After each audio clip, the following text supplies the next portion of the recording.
ഓണം എക്സാമിന് നമ്മളോട് ചോദിക്കാൻ പോകുന്ന കംപ്ലീറ്റ് ഗ്രാമറും നമ്മൾ ഈ ഒരൊറ്റ വീഡിയോയിൽ നോക്കാൻ വേണ്ടി പോകുന്നു. വളരെ പ്രധാനപ്പെട്ട വീഡിയോ ആണ്. സ്കിപ്പ് ചെയ്യാതെയും മുഴുവനും കാണാൻ വേണ്ടി ശ്രദ്ധിക്കുക. ഒരു 8 മുതൽ 12 മാർക്കിന് വരെയാണ് സാധാരണഗതിയിൽ നമ്മളോട് ഗ്രാമർ ക്വസ്റ്റ്യൻസ് ചോദിക്കാറുള്ളത്. സോ ഇതത്രയും നമ്മൾ ഈ ഒരൊറ്റ വീഡിയോയിൽ വളരെ കുറഞ്ഞ സമയങ്ങൾ നോക്കാൻ വേണ്ടി പോവാം. നമ്മൾ ഗ്രാമർ റൂൾസിനെയാണ് മെയിനായിട്ട് ഫോക്കസ് ചെയ്യുന്നത്. ഒന്നാമതായിട്ട് എഡിറ്റിംഗിൽ വരുന്ന ഗ്രാമർ റൂൾസ് നമുക്ക് നോക്കാം. സബ്ജക്ട് വേർബ് അഗ്രിമെന്റ് ആണ് നമ്മൾ ഒന്നാമതായിട്ട് പഠിക്കേണ്ടത്. ഇത് ഇത്രയേ ഉള്ളൂ, വളരെ സിമ്പിളാണ്.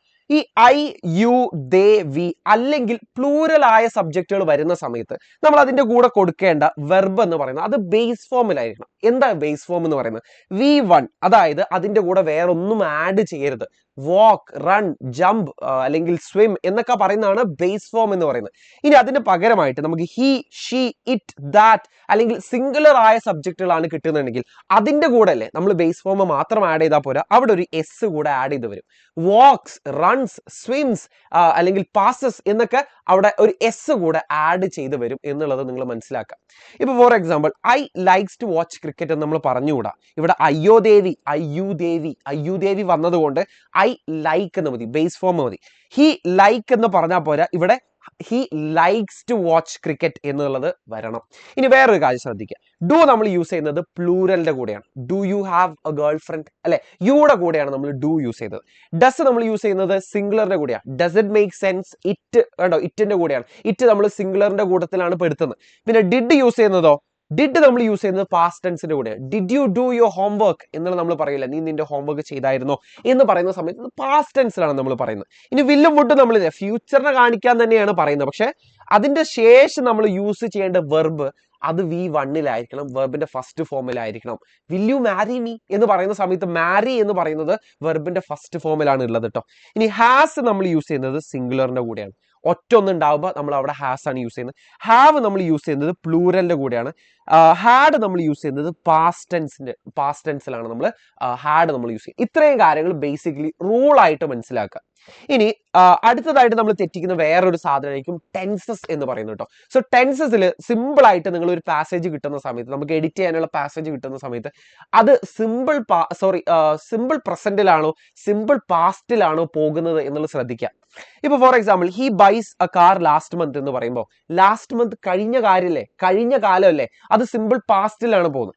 അപ്പൊ ഇവിടെ എങ്ങനെയാ വെർബ് ബൈസ് എന്ന് വരിക? അത് വെർബിന്റെ സെക്കൻഡ് ഫോമായ ബോട്ടിലേക്ക് പോകണ്ടേ. ഇതാണ് ഇത് തമ്മിലുള്ള ഫണ്ടമെന്റൽ. അവിടെ എന്തായാലും ഒരു മാർക്ക് എന്തായാലും ആ ടെൻസസ് തെറ്റിച്ചത് കാരണമായിരിക്കും. അപ്പൊ നിങ്ങൾ നോക്കുക ആ പാസേജ്, ഇപ്പൊ ഈ വാസ് എന്നൊക്കെ പറഞ്ഞിട്ടാണ് പോകുന്നുണ്ടെങ്കിൽ അതെന്തായാലും പാസ്റ്റ് ടെൻസിലായിരിക്കും പോകുന്നത്. അപ്പൊ വേറെ എവിടെയെങ്കിലും ഒരു ഈസ് കയറി വരുന്നുണ്ടാവും, അങ്ങനെയായിരിക്കും ഇത് തെറ്റിക്കുന്നത്. സോ ഒരു 9 ടെൻസുകൾ എസെൻഷ്യൽ ആയിട്ട് നിങ്ങൾ പഠിക്കേണ്ട 9 ടെൻസുകളുടെ എക്സാമ്പിളുകൾ ഞാൻ ഇവിടെ കൊടുക്കുന്നുണ്ട്. വേറെ നമ്മൾ തെറ്റിക്കാൻ സാധ്യതയുള്ള ഒരു സാധനമാണ് പ്രപ്പോസിഷൻ എന്ന് പറയുന്നത്. പ്രപ്പോസിഷൻ എന്ന് പറയുന്നത് നമ്മൾ ഈ ഓൺ, അറ്റ്, ഇൻ, ഫോർ, വിത്ത് എന്നൊക്കെ പറയുന്നതാണ് പ്രപ്പോസിഷൻ എന്ന് പറയുന്നത്. അപ്പൊ നമുക്ക് പഠിക്കാനുള്ള കംപ്ലീറ്റ് പ്രപ്പോസിഷനും അതിന്റെ ഒരു എക്സാമ്പിളും ഞാൻ ഇവിടെ കൊടുക്കുന്നുണ്ട്. പ്രധാനമായിട്ട് നിങ്ങൾ ഈ ഒരു കാര്യം ശ്രദ്ധിച്ചാൽ മതി. ഇന്ന് നമ്മൾ ഒന്നിന്റെ അകത്ത് ഇൽ എന്നൊക്കെ പറയാൻ വേണ്ടിയിട്ടാണ് യൂസ് ചെയ്യുന്നത്. ഓൺ ഒന്നിന്റെ മുകളിൽ എന്ന് പറയാൻ, അല്ലെങ്കിൽ ഡേറ്റ് ഓർ ഡേ പറയാൻ വേണ്ടിയിട്ടാണ്. ഓൺ ട്യൂസ്ഡേ, ഓൺ മൺഡേ എന്നൊക്കെ പറയാനാണ് ഓൺ യൂസ് ചെയ്യുന്നത്. അറ്റ് യൂസ് ചെയ്യുന്നത് നമ്മളൊരു സമയത്തിന്റെയോ അല്ലെങ്കിൽ പ്ലേസിന്റെയോ കറക്റ്റ് എക്സാക്ട് ലൊക്കേഷൻ പറയാൻ വേണ്ടിയിട്ട്. അറ്റ് 2 o'clock എന്ന് പറയുമ്പോൾ ടൈമിന്റെ ലൊക്കേഷനാണ്. അറ്റ് ദ പാർക്ക് എന്ന് പറയുന്ന സമയത്ത് പാർക്കിലാണെന്ന് സ്പെസിഫിക്കലി ആണ് പറയുന്നത്. ഫോർ എന്ന് പറയുന്നത് എന്തിനു വേണ്ടി എന്നുള്ളതാണ് കാണിക്കുന്നത്. വിത്ത് എന്ന് പറയുന്നത് എന്തിന്റെ കൂടെ എന്നുള്ളതാണ്. അല്ലെങ്കിൽ ഷീസ് വിത്ത് ഹർ ഫ്രണ്ട് എന്ന് പറയുമ്പോൾ അവൾ അവളുടെ ഫ്രണ്ടിന്റെ കൂടെയാണെന്നാണ് പറയുന്നത്. ടു ഡയറക്ഷനാ, ലേക്ക് അങ്ങോട്ടേക്ക്. ഫ്രം എവിടെ നിന്നും എന്നാണ് കാണിക്കുന്നത്. ബൈ എന്തിനാൽ എന്നാണ് കാണിക്കുന്നത്. ഓഫ് ദ ഇൻഡേ എന്നുള്ളൊരു സൗണ്ടാണ്. The pages of the book എന്ന് പറയുമ്പോൾ എന്താ, ആ ബുക്കിന്റെ പേജസ് എന്നാണ്. ഇൻറ്റു നമ്മൾ നേരത്തെ പറഞ്ഞ പോലെ തന്നെ ഒരു ഡയറക്ഷൻ ആണ് കാണിക്കുന്നത്, എങ്ങോട്ടേക്ക് എന്നുള്ളത്. വേറൊന്നാണ് നമ്മൾ ശ്രദ്ധിച്ചു പോകേണ്ടത്, റിലേറ്റീവ് പ്രോനൗണുകൾ. റിലേറ്റീവ് പ്രോനൗണിന്റെ ഒരു ചാർട്ട് ഞാൻ ഇവിടെ കൊടുത്തിട്ടുണ്ട്. ആളുകൾ വരുമ്പോൾ, സ്ഥലങ്ങൾ വരുമ്പോൾ, അല്ലെങ്കിൽ വേറെ എന്തെങ്കിലുമൊക്കെ വരുന്ന സമയത്ത് എന്ത് റിലേറ്റീവ് പ്രോനൗൺ ആണ് നമ്മൾ അവിടെ യൂസ് ചെയ്യേണ്ടത് എന്നുള്ളത് നിങ്ങൾ അവിടെ ശ്രദ്ധിക്കുക. ഇനി വേറൊരു കാര്യമാണ് ഈ വൺ ഓഫ് ദ എന്ന് പറയുന്നത്. ഈ വൺ ഓഫ് ദി എന്ന് നമ്മൾ യൂസ് ചെയ്യുന്നുണ്ടെങ്കിൽ, വൺ ഓഫ് ദ അല്ലെങ്കിൽ വൺ ഓഫ് ദി നമ്മൾ യൂസ് ചെയ്യുകയാണെന്നുണ്ടെങ്കിൽ അതിനുശേഷം വരേണ്ടത് പ്ലൂരൽ ഫോമിലാണ് നമ്മൾ കൊടുക്കേണ്ടത് കേട്ടോ. So this can be considered as one of the rarest event എന്നല്ല പറയേണ്ടത്, റയറസ്റ്റ് ഇവന്റ്സ് എന്നാണ് പറയേണ്ടത്. Kantara is one of the best movie എന്നല്ല, one of the best movies, അതായത് അതിന്റെ പ്ലൂറൽ ഫോമിലായിരിക്കണം എന്നുള്ളത് നിങ്ങൾ ഒരു റൂളായിട്ട് പഠിക്കുക. ഇനി വേറൊന്ന് ഞാൻ പറയട്ടെ, ഈ everyone, everybody, everything, anyone, anybody, anything, nobody, no one, nothing, someone, something, somebody എന്നൊക്കെ പറയുന്ന സാധനങ്ങളില്ലേ, അതിന്റെ കൂടെ അതൊക്കെ അല്ലേ സിംഗുലർ ആയ സബ്ജക്റ്റുകളാണ് നിങ്ങൾ മനസ്സിലാക്കട്ടോ. So every one have their own choices എന്ന് പറഞ്ഞുകൂടെ, every one has their own choices എന്നാണ് പറയേണ്ടത് എന്നുള്ളത് നിങ്ങൾ മനസ്സിലാക്കുക. ഇവിടെ ഹാസ് വരാനുള്ള കാരണം എന്താ? ഹാസ് വരാനുള്ള കാരണം എവ്രി വൺ എന്ന് പറയുന്നത് സിംഗുലർ ആയതുകൊണ്ടാണ്. നേരത്തെ നമ്മൾ പറഞ്ഞു ഹാസ് നമ്മൾ യൂസ് ചെയ്യുന്നത് സിംഗുലറിന്റെ കൂടെയാണ് നമ്മൾ പറഞ്ഞു. ഇനി വേറൊരു ഗ്രാമർ റൂളാണ്, നമ്മൾ Amal was so excited to watching the movie എന്ന് നമ്മൾ പറയില്ല. കാരണം ഈ ടു വന്നു കഴിഞ്ഞാൽ പിന്നെ ഒരിക്കലും ING ഫോം യൂസ് ചെയ്യരുത്. To watch, to run, to swim, to walk എന്നൊക്കെയാണ് നമ്മൾ കൊടുക്കേണ്ടത്. വെർബിന്റെ ഫസ്റ്റ് ഫോം മാത്രം മതി, V1 മാത്രം മതി. എപ്പോ? ടു വന്നതിന് ശേഷം നമ്മൾ വെർബിന്റെ ഫസ്റ്റ് ഫോം മാത്രം കൊടുത്താൽ മതി. ഓക്കെ, ഇനി നമുക്ക് ഒരൊറ്റ എക്സാമ്പിൾ പിടിച്ചിട്ട് നമുക്ക് അടുത്ത ഗ്രാമർ ടോപ്പിക്കിലേക്ക് പോവാം. Edit the errors in the following sentence. The Amigo Brothers was not ashamed of hug each other tightly എന്നാണ് ഇവിടെ പറയുന്നത്. ഈ അമിഗോ ബ്രദേഴ്സ് എന്ന് പറയുന്നത് എന്താ? സിംഗുലർ ആയ സബ്ജക്റ്റ് ആണ്. അപ്പൊ ഇവിടെ വാസ് എന്നാണോ വരേണ്ടത്? അതിന്റെ പ്ലൂറൽ ആയിട്ടുള്ള വേർ എന്നാണ് അവിടെ വരേണ്ടത്. ഇനി not ashamed of hug each other അല്ല, not ashamed of hugging each other എന്നാണ് അവിടെ വരേണ്ടത് കേട്ടോ. ഓക്കെ, ഞാനിവിടെ കുറച്ച് മോഡൽ ക്വസ്റ്റ്യൻസ് കൊടുത്തിട്ടുണ്ട്, നിങ്ങൾക്കൊന്ന് ശ്രമിക്കാവുന്നതാണ്. ടെൻസസിലുള്ള വേറെ ഒരു ക്വസ്റ്റ്യൻ കൂടെ ഞാൻ കാണിച്ചു തരാം. Sudha Murthy dash the company last year. By then Ratna dash complete 25 years in that company. So ഇങ്ങനെ നിങ്ങൾ ഒരു സെന്റൻസ് കിട്ടുകയാണെങ്കിൽ രണ്ട് കാര്യങ്ങൾ പാസ്റ്റിൽ നടക്കുന്നുണ്ട്. രണ്ട് കാര്യങ്ങൾ പാസ്റ്റിൽ നടന്നതാ. ഒന്ന്, സുധാമൂർത്തി ജോയിൻ ചെയ്തത് ലാസ്റ്റ് ഇയറിലാണെന്ന് പറയുന്നു, പാസ്റ്റില. രണ്ട്, രത്ന 25 കൊല്ലം കംപ്ലീറ്റ് ചെയ്തെന്ന് പറയുന്നു, പാസ്റ്റില. ഇങ്ങനെ രണ്ട് കാര്യം പാസ്റ്റിൽ നടന്നു. അങ്ങനെ ഇരിക്കുന്ന സമയത്ത് ആദ്യം നടന്ന കാര്യം പറയാൻ വേണ്ടിയിട്ടില്ലേ നമുക്ക് പാസ്റ്റ് പെർഫെക്റ്റ് യൂസ് ചെയ്യാം.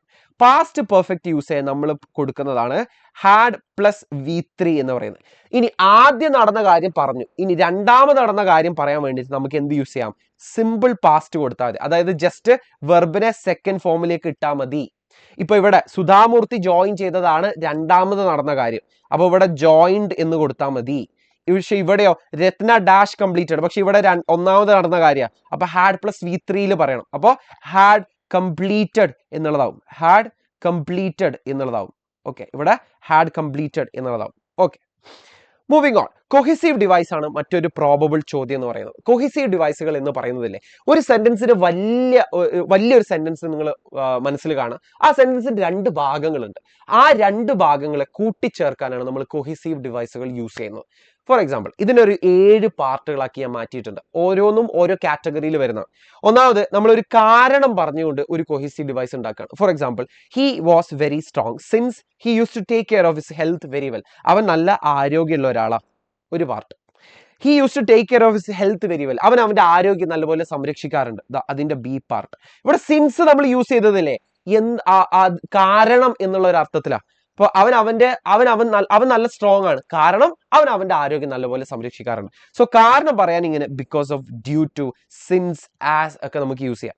ഇനി ഔട്ട്കം ഓർ റിസൾട്ട്, ഒന്ന് സംഭവിച്ചതിന് കാരണം മറ്റൊന്നും കൂടെ നടക്കുന്നു എന്നുള്ളത് കാണിക്കാൻ നമുക്ക് so, as A result, therefore ഒക്കെ യൂസ് ചെയ്യാം. For example, she forgot her umbrella and therefore got wet in the rain. അവള് കൊടയെടുക്കാൻ മറന്നുപോയി, അതുകൊണ്ട് got wet in the rain. അവള് മഴയത്ത് നനഞ്ഞു. ഇനി പർപ്പസ്, എന്തിനു വേണ്ടി എന്നുള്ളത് കാണിക്കാൻ നമുക്ക് in order to, so that ഒക്കെ യൂസ് ചെയ്യാം. I worked hard, അതാണ് A പാർട്ട്. എന്തിനു വേണ്ടിയാ? in order to crack the exam. എന്തിനു വേണ്ടിയാണ്? ആ എക്സാം ക്രാക്ക് ചെയ്യാൻ വേണ്ടിയിട്ടാണ്. Okay, so in order to അവിടെ പർപ്പസ് കാണിക്കാനാണ്. കോൺട്രാസ്റ്റ് കാണിക്കലാണ് വേറൊരു പ്രധാനപ്പെട്ട സാധനം. even though, but, however, yet, although, still, despite അല്ലെങ്കിൽ nevertheless ഒക്കെ നമുക്ക് യൂസ് ചെയ്യാം. despite അല്ലെങ്കിൽ in spite of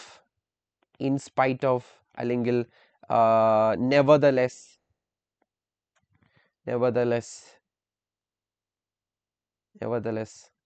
പിന്നെ though എന്ന് നമുക്ക് യൂസ് ചെയ്യാം. although പോലെ തന്നെ though.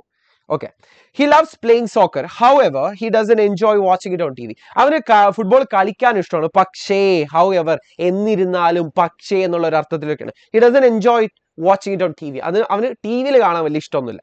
കോൺട്രഡിക്റ്റ് ചെയ്യാന്ന് വെച്ചാൽ നമ്മളൊരു കാര്യം പറഞ്ഞു, ആ പറഞ്ഞ കാര്യത്തിന് വിപരീതമായിട്ടുള്ള ഒരു കാര്യമാണ് പിന്നീട് പറയുന്നുണ്ടെങ്കിൽ അതിന് പറയുന്ന പേരാണ് കോൺട്രഡിക്റ്റ് ചെയ്യാന്ന് പറയും. അതിന് നമുക്ക് ഓൺ ദ കോൺട്രി, ഈവൻസും അങ്ങനെ വരാറില്ല. ഇൻ കോൺട്രി നമുക്ക് അവിടെ കൊടുക്കാം. ഇൻ കോൺട്രി, വിരുദ്ധമായിട്ടുള്ള ഒരു കാര്യം. She expected the movie to be boring but on the contrary it was quite entertaining. നമ്മൾ വിചാരിച്ചത് സിനിമ ഭയങ്കര ബോറായിരിക്കുന്നു, പക്ഷേ അതിന് വിപരീതമായിട്ടാണ് സംഭവിച്ചത്. ഇറ്റ് വാസ് ക്വൈറ്റ് എന്റർടൈനിങ് എന്ന് നമുക്ക് പറയാം. നമ്മളൊരു കാര്യം പറഞ്ഞു, ആ പറഞ്ഞ കാര്യത്തിനോട് അഡീഷണൽ ആയിട്ട് ഒരു കാര്യം കൂടെ ചേർത്ത് പറയാൻ നമുക്ക് ആഡിങ് കൈൻഡ് ഓഫ് കോഹെസീവ് ഡിവൈസുകൾ യൂസ് ചെയ്യാം. Moreover, and, in addition to, also, too എന്ന്, അല്ലെങ്കിൽ ഫെർദർ മോർ ഒക്കെ നമുക്ക് യൂസ് ചെയ്യാം.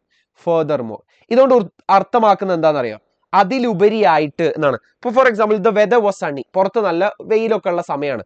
മോർ ഓവർ എന്ന് പറയുമ്പോൾ അതിലുപരിയായിട്ട് ഇറ്റ് വാസ് പ്ലസന്റ്ലി വാം ഔട്ട്സൈഡ്, പുറത്തൊരു ഇളം ചൂടാണ് ഉള്ളത് എന്ന് നമുക്ക് അതിന്റെ ചേർത്ത് പറയാനാണ് നമ്മൾ ഈ ഒരു ആഡിങ് കൈൻഡ് ഓഫ് കോഹെസീവ് ഡിവൈസുകൾ യൂസ് ചെയ്യുന്നത്. ഇനി കമ്പയറിങ്, നമ്മൾ ഒരു കാര്യം പറഞ്ഞു, ആ പറഞ്ഞ കാര്യമായിട്ട് ബന്ധപ്പെടുത്തിക്കൊണ്ട് നമ്മൾ രണ്ടാമത് വേറൊരു കാര്യം കൂടെ പറയുമ്പോഴാണ് നമുക്ക് സിമിലർലി, ലൈക്ക് വൈസ് ഒക്കെ നമ്മൾ യൂസ് ചെയ്യുക. She enjoys reading, similarly her brother loves books as well.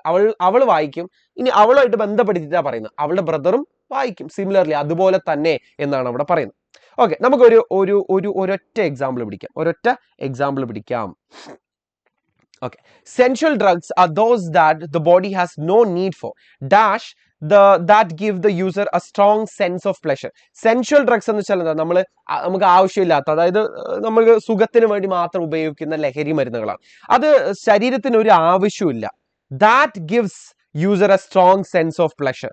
Okay, അപ്പൊ നമ്മൾ അവിടെ എന്തായിരിക്കും യൂസ് ചെയ്യേണ്ടത്? So that gives the user, നമ്മൾ അവിടെ പക്ഷേ എന്നുള്ള ഒരു അർത്ഥമാണ് അവിടെ കൊടുക്കേണ്ടത്. Okay, but that give the user a strong sense of pleasure. ഇവിടെ ബട്ട് എന്ന് പറയുന്നത് എന്താ? വൈരുദ്ധ്യം കാണിക്കാനാണ്, ഡിഫറൻസ് കാണിക്കാനാണ്, കോൺട്രാസ്റ്റ് കാണിക്കാനാണ് നമ്മൾ ഇവിടെ ബട്ട് യൂസ് ചെയ്തിരിക്കുന്നത്. വേറെ ഒന്ന്, the drug should also have restorative effect, അതായത് ഇതിന്റെ നല്ല കുറച്ച് എഫക്റ്റുകൾ കൂടെ വേണം എന്നുള്ളതാണ്. ഓർ എന്നായിരിക്കും ഇവിടെ വരിക, അല്ലെങ്കിൽ എന്നുള്ള ഒരു അർത്ഥമല്ല വരേണ്ടത്. Or it will unbalance healthy functions of the brain and body. ഇതിന് റീസ്റ്റോറേറ്റീവ് എഫക്ട് ഇല്ല എന്നുണ്ടെങ്കിൽ or it will unbalance healthy functions of the brain and body എന്ന് പറയാം. Dash real danger exist, the drug user often assume they do not. അതായത് ഇതിന് യഥാർത്ഥ പ്രശ്നങ്ങളൊക്കെ ഉണ്ട് എന്നുണ്ടെങ്കിലും അല്ലെങ്കിൽ എന്നിരുന്നാലും എന്നുള്ള ഒരു അർത്ഥത്തിൽ നമ്മളിവിടെ കണ്ടിട്ടുണ്ടായിരുന്നു. എന്തായിരുന്നു? നമ്മളിവിടെ കോൺട്രാസ്റ്റ് കാണുമ്പോഴാണ് നമ്മളവിടെ യൂസ് ചെയ്യുന്നത്. പക്ഷെ ഇവിടെ എന്തുകൊണ്ട് നമുക്ക് സാറേ ബട്ട് യൂസ് ചെയ്യാൻ പറ്റില്ല? ബട്ട് നമ്മളൊരു ഒരു പാരഗ്രാഫിന്റെ തുടക്കത്തിൽ നമ്മൾ കൊടുക്കാറില്ല. അപ്പോൾ ഇവിടെ പിന്നെ നമുക്ക് ബട്ട് കഴിഞ്ഞാൽ പിന്നെ നമ്മൾ എന്താ കൊടുക്കാൻ പറ്റുന്നത്? ഓൾത്തോ ആണ് ഇവിടെ കോൺട്രാസ്റ്റ് കാണിക്കാൻ. ഓൾത്തോ എന്ന് കൊണ്ട് ഉദ്ദേശിക്കുന്നത് എന്താ? എന്നിരുന്നാലും ആണ്. അപ്പൊ റിയൽ ഡേഞ്ചറുകൾ ഉണ്ടായിരുന്നെങ്കിലും the drug user often assume they do not. അവർക്ക് വേറെ പ്രത്യേകിച്ച് പ്രശ്നങ്ങളൊന്നും ഇല്ല എന്നുള്ള അവർ വെറുതെ വാദിച്ചു കൊണ്ടിരിക്കും എന്നാണ് അവിടെ പറയുന്നത്. ഇനി ഇഫ് ക്ലോസിനെക്കാളും പ്രധാനപ്പെട്ട ഒരു സാധനം എന്ന് ഞാൻ പറഞ്ഞു തരട്ടെ. ഇഫ് ക്ലോസിന്റെ 3 റൂളുകൾ ഞാൻ പറഞ്ഞുതരാം. ഒന്നാമത്തെ ടൈപ്പ് എന്ന് പറയുന്നത്, നമുക്ക് ഇഫ് വെച്ചിട്ട് സ്റ്റാർട്ട് ചെയ്യുന്ന സെന്റൻസിൽ വെർബിന്റെ ഫസ്റ്റ് ഫോം ആണ് കിട്ടിയതെന്നുണ്ടെങ്കിൽ അതിനുശേഷം നമ്മൾ കൊടുക്കേണ്ട ഓക്സിലറി വെർബുകൾ വിൽ, ക്യാൻ, മേ, ഷോൾ, ഈ പറഞ്ഞ 4 ഏതെങ്കിലും ഒന്നായിരിക്കണം. അതുപോലെ തന്നെ വെർബിന്റെ ഫസ്റ്റ് ഫോം ആയിരിക്കണം അതിനുശേഷം കൊടുക്കേണ്ടത്.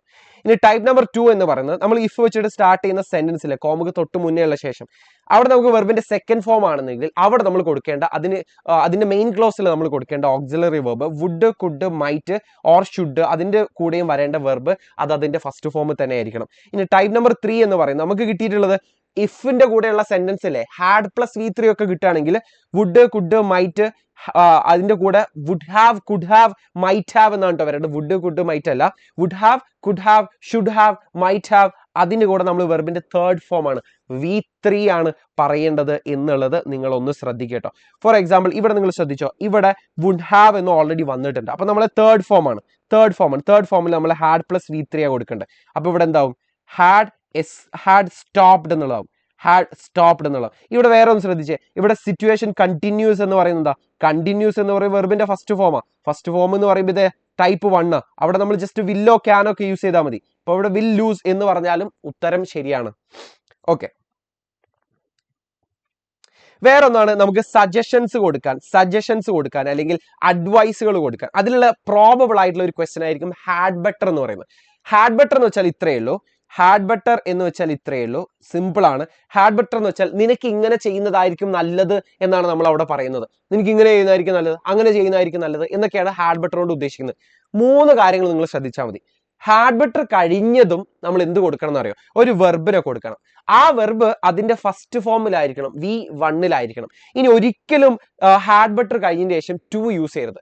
U had better go home എന്ന് പറയും, നിങ്ങൾക്ക് വീട്ടിൽ പോകുന്നതാണ് നല്ലത്. You had better go to school എന്ന് നമുക്ക് പറയാം. പക്ഷെ you had better to go to school എന്ന് പറഞ്ഞാൽ അത് തെറ്റി. അപ്പൊ ഹാഡ് ബെറ്റർ കഴിഞ്ഞതിന് ശേഷം വെർബ് കൊടുക്കണം, വെർബിന്റെ ഫസ്റ്റ് ഫോം ആണ് കൊടുക്കേണ്ടത്. പിന്നെ അതിൽ ടു യൂസ് ചെയ്യരുത്. You had better wash your clothes, അവിടെ ടു യൂസ് ചെയ്തില്ലല്ലോ. You had better run a marathon, you had better study well എന്നൊക്കെ നമ്മൾ പറയുന്ന സമയത്ത് നേരെ ഹാഡ് ബെറ്റർ കഴിഞ്ഞ ശേഷം നമ്മൾ ആ വെർബിനെ കൊടുക്കാൻ വേണ്ടിയിട്ട് ശ്രദ്ധിക്കുക. ഓക്കെ, ഫ്രേസൽ വെർബ് നമ്മളോട് ചോദിക്കാൻ സാധ്യതയില്ല. അവസാനമായിട്ട് നമുക്ക് റിപ്പോർട്ടഡ് സ്പീച്ചിന്റെ ടൈപ്സ് ഏതൊക്കെയാണെന്നുള്ളത് നോക്കാം. സോ റിപ്പോർട്ടഡ് സ്പീച്ചിൽ നമുക്ക് 2 കാര്യങ്ങളാണ് മെയിനായിട്ട് ചെയ്യാനുള്ളത്. ഒന്ന്, നമ്മളൊരു കാര്യം എവിടുന്നോ കേട്ടു, ആ കേട്ട കാര്യം നമ്മൾ വേറെ ഒരാളോട് മാറ്റി പറയുന്നതാണ് റിപ്പോർട്ടഡ് സ്പീച്ച് എന്ന് പറയുന്നത്. അപ്പൊ അതിൽ ഡയറക്റ്റ് സ്പീച്ചും ഇൻഡയറക്റ്റ് സ്പീച്ചും ഉണ്ട്. സോ ഡയറക്റ്റ് സ്പീച്ചിൽ നിന്ന് ഇൻഡയറക്റ്റ് സ്പീച്ചിലേക്ക് മാറ്റി എഴുതാനാണ് എപ്പോഴും നമുക്ക് ക്വസ്റ്റ്യൻസ് വരിക.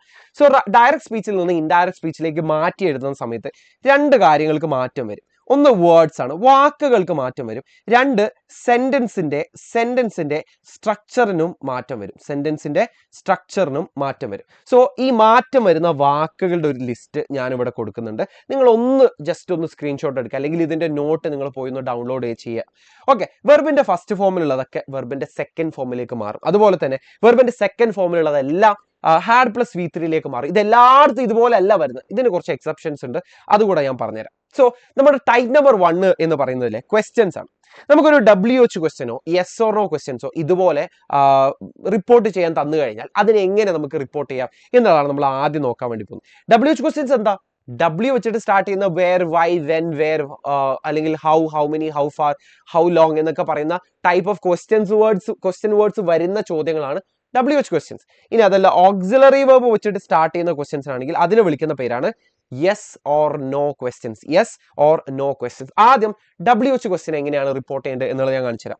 ഇവിടെ ഡോക്ടർ ജോൺസ് ചോദിക്കുന്ന ഒരു question, what are the dangers of drug abuse എന്നിവിടെ ചോദിക്കുന്നു. ഇത് നമുക്ക് ഇനി പഠിക്കാനുള്ള ഒരു ചാപ്റ്റർ എന്നുള്ളതാണ്, അതുകൊണ്ട് നമുക്ക് ഇതിനെ റിപ്പോർട്ട് ചെയ്യേണ്ടത് എങ്ങനെയാണെന്നുള്ളത് മാത്രം നോക്കാം. ഇതൊരു WH ക്വസ്റ്റ്യൻ ആണല്ലോ, വാട്ട് വെച്ചിട്ടാണ് ഈ ഒരു ക്വസ്റ്റ്യൻ വന്നിരിക്കുന്നത്. ആദ്യം സ്പീക്കർ, പിന്നെ റിപ്പോർട്ടിംഗ് വേർബ്, പിന്നെ ക്വസ്റ്റ്യൻ വേർഡ്, പിന്നെ ബാക്കിയുള്ള സെന്റൻസിനെ കൺവേർട്ട് ചെയ്യുക. സിമ്പിളാണ്. ഇവിടുത്തെ സ്പീക്കർ ആരാ? ഡോക്ടർ ജോൺസ് അല്ലെങ്കിൽ ജോൺസ് ആണ്. സോ ജോൺസ് എന്നുള്ള സ്പീക്കറെ താഴത്തേക്ക് എടുത്തെഴുതി. റിപ്പോർട്ടിംഗ് വേർബ് അതൊരു ക്വസ്റ്റ്യൻ ആണെന്നുണ്ടെങ്കിൽ ആസ്ക്ഡ് എന്നുള്ളതായിരിക്കും ഓൾവേസ് അവിടുത്തെ reporting verb. So Jones asked. പിന്നെ ക്വസ്റ്റ്യൻ വേർഡ് ഈ കൊടുത്തിരിക്കുന്നതാണ് question word. So Jones asked what. ബാക്കി are the dangers of drug abuse എന്ന് പറയുന്നതാണ് നമുക്ക് ആ ഒരു ബാക്കി വരുന്ന സെന്റൻസിനാണ് കൺവേർട്ട് ചെയ്യേണ്ടത്. കൺവേർട്ട് ചെയ്യേണ്ട സമയത്ത് ഒരു ഗോൾഡൻ റൂൾ ഉണ്ട്, ഇത് അങ്ങോട്ട് എപ്പോഴും പാലിക്കണം. അതായത് അതിലുള്ള സബ്ജക്റ്റിനെയാണ് നമ്മൾ ആദ്യം കൊടുക്കേണ്ടത്. So what are the dangers of drug abuse എന്ന് പറയുന്ന സമയത്തിലെ ഇവിടെ ഡേഞ്ചേഴ്സ് എന്ന് പറയുന്നതാണ് ഇവിടുത്തെ സബ്ജക്റ്റ്. ഓക്കെ, അപ്പൊ നമുക്ക് ഇതിനെ എങ്ങനെ കൊടുക്കാം? Jones asked what the dangers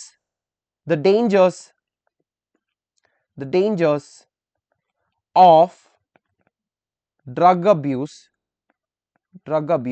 ഈ ആർ എന്ന് പറയുന്നത് എന്തായിട്ട് മാറും? വേർ എന്നുള്ളതായിട്ട് മാറും. നമ്മുടെ ലിസ്റ്റ് പ്രകാരമാണ് കേട്ടോ, ഇവിടെ നിങ്ങൾ ശ്രദ്ധിച്ചാൽ മനസ്സിലാക്കും. ഈ ആർ എന്ന് പറയുന്നത് എന്താവും? വേർ എന്നുള്ളതായിട്ട് മാറും. അപ്പൊ finally Jones asked what the dangers of drug abuse where എന്നുള്ളതായിട്ട് മാറും. സബ്ജക്റ്റിന് ആദ്യം കൊടുക്കാൻ വേണ്ടിയിട്ട് ശ്രദ്ധിക്കാം. ഇനി രണ്ടാമതായിട്ട് നമ്മൾ നോക്കാൻ വേണ്ടി പോകുന്നത് യെസ് ഓർ നോ ക്വസ്റ്റ്യൻസിനെ എങ്ങനെ മാറ്റി എഴുതാന്നുള്ളത്. ഇവിടെയും ആദ്യം സ്പീക്കറിന് കൊടുക്കുക റിപ്പോർട്ടിംഗ് വേർബ്, ഇവിടെയും ആസ്ക്ഡ് എന്നുള്ളത് തന്നെയായിരിക്കും റിപ്പോർട്ടിംഗ് വേർബ് എന്ന് പറയുന്നത്. ലിങ്കിങ് വേർഡായിട്ട് നമുക്ക് കൊടുക്കാൻ പറ്റുന്ന ഒന്നെങ്കിൽ ഇഫ് കൊടുക്കാം അല്ലെങ്കിൽ വെദർ കൊടുക്കാം, 2 കൊടുത്താലും ശരി തന്നെയാണ്. ബാക്കി ഭാഗത്തിനെ കൺവേർട്ട് ചെയ്യുന്ന സമയത്ത് സബ്ജക്റ്റിന് ആദ്യം കൊടുക്കുക. ഇവിടെ മായ ചോദിക്കുന്ന ഒരു ചോദ്യം, are you sure about coming tomorrow എന്ന് പറയുന്ന സമയത്ത് നമുക്ക് അതിനെ എങ്ങനെ റിപ്പോർട്ട് ചെയ്യാം? ആദ്യം സ്പീക്കറെ താഴത്തേക്ക് എഴുതുക. മായാണ് നമ്മുടെ സ്പീക്കർ. റിപ്പോർട്ടിംഗ് വേർബ് എന്ന് പറയുന്നത് എന്താ? ഇവിടെ ആസ്ക്ഡ് എന്ന് പറയുന്നതാണ് ഇവിടുത്തെ റിപ്പോർട്ടിംഗ് വേർബ്. ലിങ്കിങ് വേർഡായിട്ട് ഇഫോ വെദറോ യൂസ് ചെയ്യാം. ഞാൻ ഇവിടെ ഇഫ് ആണ് യൂസ് ചെയ്യുന്നത്. ഇഫ് ബാക്കി ഭാഗത്തിനെ കൺവേർട്ട് ചെയ്യാനാണ്. സോ കൺവേർട്ട് ചെയ്യുന്ന സമയത്ത് നിങ്ങൾ ശ്രദ്ധിച്ചില്ലേ, സബ്ജക്റ്റിന് ആദ്യം കൊടുക്കണം. യു ആണ് നമ്മുടെ ഇവിടുത്തെ subject. So Maya asked if he, are എന്തായിട്ട് മാറും? നമ്മുടെ ലിസ്റ്റ് പ്രകാരം വാസ് ആയിട്ട് മാറും. രാം എന്ന് പറയുന്ന ആണായതുകൊണ്ടാട്ടോ നമ്മൾ ഇവിടെ ഹി യൂസ് ചെയ്തത്. He was sure about sure about coming tomorrow എന്നുള്ളതായിട്ട് മാറും. കമ്മിങ് ടുമോറോ എന്നുള്ളതായിട്ട് മാറും. ഓക്കെ, ഇനി നമ്മുടെ ടൈപ്പ് നമ്പർ 3 എന്ന് പറയുന്നതിലെ ഒരു സ്റ്റേറ്റ്മെന്റ്, ഒരു റിപ്ലൈ അല്ലെങ്കിൽ ഒരു സ്റ്റേറ്റ്മെന്റ് കിട്ടുന്ന സമയത്ത് നമ്മൾ അതിനെ എങ്ങനെ റിപ്പോർട്ട് ചെയ്യും എന്നുള്ളതാണ് നമ്മൾ അടുത്തതായിട്ട് നോക്കാൻ വേണ്ടി പോകുന്നത്. ഫോർ എക്സാമ്പിൾ, അജിത്ത് പറയാം I will do what I like. അതൊരു ക്വസ്റ്റ്യൻ ആണോ? അല്ല, അതൊരു റിപ്ലൈ ആണ്, അല്ലെങ്കിൽ അതൊരു സ്റ്റേറ്റ്മെന്റ് ആണല്ലോ, അത് ഞാൻ ജസ്റ്റ് പറയണത്. അങ്ങനെ ഇരിക്കുന്ന സമയത്ത് നമ്മൾ ആദ്യം സ്പീക്കറിനെ കൊടുക്കുക. റിപ്പോർട്ടിംഗ് വേർബായിട്ട് നമുക്ക് 3 ഓപ്ഷൻ ഉണ്ട്. അതൊരു ചോദ്യത്തിനുള്ള റിപ്ലൈ ആണെങ്കിൽ റിപ്ലൈഡ് എന്ന് പറയാം. ചുമ്മാ ഒരു സ്റ്റേറ്റ്മെന്റ് പറയുകയാണെങ്കിൽ സെഡ് എന്നോ ടോൾഡ് എന്നോ പറയാം. ലിങ്കിങ് വേർഡ് ആയിട്ട് നമുക്ക് ദാറ്റ് എന്ന് പറഞ്ഞാൽ മതി. ബാക്കി വരുന്ന സെന്റൻസിനെ കൺവേർട്ട് ചെയ്യുന്ന സമയത്ത് സബ്ജക്റ്റിന് ആദ്യം കൊടുക്കുക. ഇതിനെങ്ങനെ റിപ്പോർട്ട് ചെയ്യുക? Ajit I will do what I like എന്ന് പറയുന്ന സമയത്ത് അജിത് സെഡ് ദാറ്റ്. ഐ എന്തായിട്ട് മാറും? ഹി ആയിട്ട് മാറും. വിൽ എന്തായിട്ട് മാറും? വുഡ് ആയിട്ട് മാറും. He would do what he like എന്നുള്ളതായിട്ട് മാറും. അത്രയേ ഉള്ളൂ. സിമ്പിൾ അല്ലേ? ഇനി നമുക്ക് ഒരു ക്വസ്റ്റ്യൻ നോക്കിയാലോ? അവസാനമായിട്ട് നമുക്ക് ഒരു ക്വസ്റ്റ്യൻ പിടിക്കാം. ഓക്കെ, ചോദ്യം ഇങ്ങനെ, change the given sentence into indirect speech. Martha ചോദിക്കുക will the depositors lose much Robert. അപ്പൊ ബോൾഡ്വിൻ പറയാണ് will the depositors will not lose a cent എന്നാ പറയുന്നത്. ഇവിടെ വില്ല് വെച്ചിട്ടാണ് ഈ ക്വസ്റ്റ്യൻ സ്റ്റാർട്ട് ചെയ്തിരിക്കുന്നത്. യെസ് ഓർ നോ ക്വസ്റ്റ്യൻ ആണ്. അതായത് ഓക്സിലറി വേർബ് വെച്ചിട്ട് സ്റ്റാർട്ട് ചെയ്യുന്ന ക്വസ്റ്റ്യൻസ് ഒക്കെ യെസ് ഓർ നോ ക്വസ്റ്റ്യൻസ് ആണ്. സോ മാർത്തയാണ് നമ്മുടെ സ്പീക്കർ. ഇതിനെ എങ്ങനെ മാറ്റി എഴുതാം? മാർത്ത ക്വസ്റ്റ്യൻ ആയതുകൊണ്ട് ആസ്ക്ഡ് എന്നുള്ളതായിരിക്കും നമ്മുടെ റിപ്പോർട്ടിംഗ് വേർബ്. ഇനി ഇവിടെ നമ്മൾ ലിങ്കിങ് വേർഡ് ആയിട്ട് ഇഫോ വെദർ യൂസ് ചെയ്യാം. നമുക്കിവിടെ റോബർട്ടിനോടാണ് ചോദിക്കുന്നുള്ളൂ, അതും കൂടെ ആഡ് ചെയ്ത് കൊടുക്കട്ടെ. So Martha asked Robert if. ഇനി നമ്മൾ ഈ സെന്റൻസിന്റെ ഇത്രയും ഭാഗമാണ് കൺവേർട്ട് ചെയ്യേണ്ടത്. കൺവേർട്ട് ചെയ്യേണ്ട സമയത്ത് സബ്ജക്റ്റിന് ആദ്യം കൊടുക്കണം. ദ ഡെപ്പോസിറ്റേഴ്സ് എന്ന് പറയുന്നതാണ് നമ്മുടെ subject. So Martha asked Robert if the depositors will എന്താവും? വുഡ് ആവും. Would lose much. സിമ്പിൾ അല്ലേ? Lose much. അതാണ് ക്വസ്റ്റ്യൻ. ഓക്കെ, ഇനി അതിന്റെ ആൻസർ എങ്ങനെ കൊടുക്കാം നമുക്ക്? ബോൾഡ്വിൻ അതിന് ആൻസർ ചെയ്യുന്ന സമയത്ത് ബോൾഡ്വിൻ ഇത് റിപ്ലൈ ആയതുകൊണ്ട് നമ്മുടെ റിപ്പോർട്ടിംഗ് വേർബ് എന്തായിരിക്കും? റിപ്ലൈഡ് എന്നുള്ളതായിരിക്കും. സോ ബോൾഡ്വിൻ റിപ്ലൈഡ് ദാറ്റ് എന്ന് പറയുന്നതാണ് നമ്മുടെ linking word. The depositors would not, will എന്താവും? വുഡ് ആവും. Would not lose a cent എന്നുള്ളതായിട്ട് മാറും. സോ ഇത്രയാണ് നമുക്ക് പ്രധാനമായിട്ടും റിപ്പോർട്ടഡ് സ്പീച്ചിൽ പഠിക്കാനുള്ളത്. അൾട്ടിമേറ്റ്ലി ഈ 4 ഗ്രാമർ ടോപ്പിക്കുകളാണ് നമ്മൾ പ്രധാനമായിട്ടും പഠിച്ചു പോകേണ്ടത്. ഇനി ഒക്കേഷണലി ചോദിക്കുന്ന 1-2 ഗ്രാമർ ടോപ്പിക്കുകളുണ്ട്. അതത്രയും നമ്മൾ ലൈവിൽ ഡിസ്കസ് ചെയ്യുന്നതായിരിക്കും. അതിലൊന്ന് active voice and passive voice ആണ്. 2 നമ്മളോട് സജഷനിൽ തന്നെ ഇഫ് ക്ലോസിൽ നിന്ന് ഡീറ്റെയിൽ ആയിട്ട് ചിലപ്പോൾ ചോദിക്കാറുണ്ട്. ഓക്സിലറി വേർബുകളിൽ നിന്ന് ചോദിക്കാറുണ്ട്.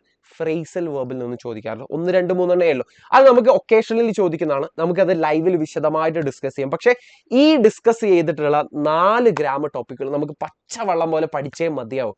ഇനി നിങ്ങൾ ഇതിനെ കുറിച്ചിട്ട് കൂടുതൽ അറിയണമെന്നുണ്ടെങ്കിൽ നമ്മുടെ ലൈവിൽ ഗ്രാമർ പ്ലസ് ഡിസ്കോഴ്സ് ലൈവിൽ നമ്മൾ വിശദമായിട്ട് ഡിസ്കസ് ചെയ്യുന്നുണ്ട്. സോ ആ ഒരു ലൈവും നിങ്ങൾ എന്തായാലും ഒന്ന് പോയിട്ട് കാണുക. മക്കളെ, ഇതിന്റെ നോട്ട്സ് നിങ്ങൾക്ക് അവൈലബിൾ ആയിട്ട് കിട്ടണമെന്നുണ്ടെങ്കിൽ താഴെ കമ്മ്യൂണിറ്റിയിൽ, വാട്സ്ആപ്പ് കമ്മ്യൂണിറ്റിയിൽ നമ്മുടെ ഓണം എക്സാമിന് മാത്രം ഫോക്കസ് ചെയ്തുകൊണ്ടുള്ള സ്പെഷ്യൽ കമ്മ്യൂണിറ്റിയിൽ ഞാൻ ഇതെല്ലാം കൊടുക്കുന്നുണ്ട്. നിങ്ങൾ അവിടെ ഒന്ന് കയറിയിട്ട് അതൊന്ന് ഡൗൺലോഡ് ചെയ്തെടുക്കുക. എന്തായാലും നിങ്ങൾക്ക് യൂസ്ഫുൾ ആയിരിക്കും. അപ്പോൾ ഓണം എക്സാമിന്റെ പ്രിപ്പറേഷൻസ് ഒക്കെ അടിപൊളിയായിട്ട് നടക്കുന്നുണ്ടെന്ന് വിചാരിക്കുന്നു. All the best. Bye bye.